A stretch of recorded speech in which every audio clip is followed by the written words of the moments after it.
안녕하세요. 네이버 일스카이 카페입니다. 이번 영상에서는 비문학을 잘 볼 수 있는 방법에 대해 알려드리려 합니다. 영상 통계를 보니 공부법을 알려줘도 절반 정도는 30초 부근에서 이탈하시더라고요. 영상을 끝까지 본다면 일단 바보들 반은 제낀 거겠죠? 다른 영상들처럼 추상적이고 뜬구름 잡는 말은 안 할 테니 꼭 끝까지 봐주세요. 바로 본론으로 넘어가겠습니다. 첫째, 문학을 30분 컷해야 합니다. 이게 정말 중요한데요. 문학과 비문학의 체감 난이도는 딱 3등급 전으로 역전됩니다. 3등급 이하인 학생들은 문학이 더 어렵다고 합니다.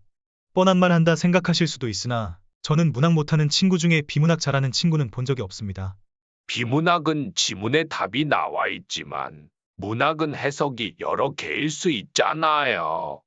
문학 작품의 해석을 왜 하나로 강제하시죠? 빽. 라고 여러분들은 항상 말씀하시죠? 찔리신 분은 조용히 손들어주세요. 그러나 이는 틀렸습니다. 사실 문학이 훨씬 쉽습니다. 또한 비문학 못지않게 일관성이 있습니다. 2등급 이상의 실력만 돼도 비문학이 더 어렵다고 느끼게 됩니다. 저 또한 8학군에서 수학 1등만 수차례 할 정도로 진성 이과였고 현역 때 국어를 3등급을 받을 정도로 말아먹었었는데요. 문학 문제를 잘 맞는 것과 문과적 성향 사이에는 아무런 상관관계가 없더라고요. 실제로 재수 당시 22학년도 불수능 국어에서 저는 문학을 다 맞았습니다. 그렇기 때문에 비문학을 보통은 문학보다 나중에 풀게 됩니다. 문학이 쉽기도 하거니와 조금 고민한다 해서 시간이 잘 늘어나지도 않거든요. 그러나 비문학은 한번 말리면 지문과 선지 왔다 갔다의 지옥에 빠지게 되기 때문에 시간이 크게 증가할 수 있습니다. 시험 시간이 80분이라 치면 문학을 못해도 30분, 선택 과목을 못해도 15분 안에 끝내야 비문학에 총 35분 이상을 투자할 수 있습니다. 선택 과목 시간은 15분보다 줄이기도 힘들고 줄여봤자 5분 정도 줄일 수 있으나 문학의 경우는 숙련도에 따라 시간이 크게 줄어들 수 있습니다. 아무리 빠꼬수여도 비문학에 필요한 절대적인 최소 시간은 필요하니 문학의 시간 절약을 통해 이 시간을 확보하는 것이 매우 중요합니다. 문학을 못하면 비문학을 풀 절대적인 시간이 안 나오니 점수가 안 나올 수밖에 없는 것이죠. 둘째, 비문학에 필요한 최소 시간이 확보되었다면 그때부터는 정보의 위계를 파악하셔야 합니다.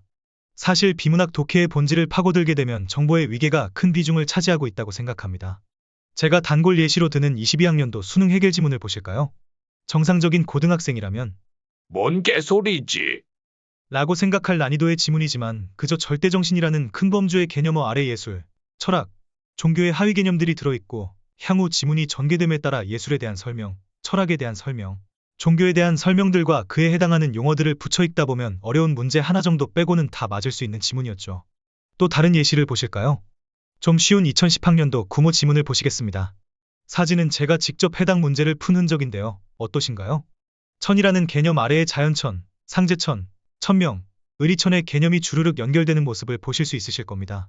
정보의 위계를 설정하지 않고 그저 정보가 읽히는 대로 머릿속에 저장만 해놓고 있다면 A라는 개념이 갑자기 왜 나온 것인지 또 A라는 개념이 앞서 나온 B라는 개념의 하위어임에도 불구하고 이 둘을 전혀 연결하지 못한다든지 하는 일이 발생하게 됩니다. 그렇게 된다면 문제를 풀 때 지문과 선지를 분당 58,000의 속도로 와리가리하게 되고 결국 시간이 모자라 시험을 망하고 말 것입니다.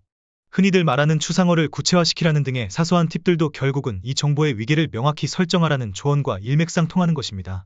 마지막으로 비문학을 억지로 이해하려 하지 마세요. 22수능 CCTV 지문, 해결 지문, 21수능 법률 지문, 19수능 천체물리학 지문을 완벽히 이해하고 푼 사람이 있을까요? 이를 전부 이해하고 푼 사람이 있다면 배경지식이라고 불리우는 스키마가 있는 사람이거나 너무 천재여서 이러한 영상 따위는 보지 않아도 될 정도의 실력을 갖추고 있을 겁니다. 즉, 여러분은 해당 지문들을 이해하고 풀 수는 없다는 말입니다. 저는 지문 읽어보니까 나름 잘 이해되던데요.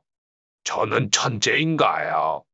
그건 여러분들이 집에서 배 벅벅 긁으면서 집모의를 푸시니까 가능한 거고요. 실제 수능 시험장에서의 엄청난 긴장감 속 그러한 지문들이 완벽히 이해될 리는 만무합니다.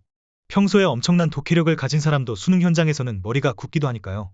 이해하지 않고 지문을 독해하는 방법은 앞에서 말씀드렸듯 정보의 위계를 파악하는 것이 가장 핵심적이고요. 나머지 팁들은 하나의 영상에 담아 일반화시키기에 힘든 면이 있기 때문에 나중에 차차 다뤄보도록 하겠습니다.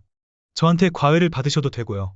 수능 국어 3등급에서 100분이 98까지 올라왔으니 도움되실 겁니다. 도움이 되셨다면 하단 고정 댓글에 일스카이, 일반고에서 스카이 가기 카페에 가입해주세요.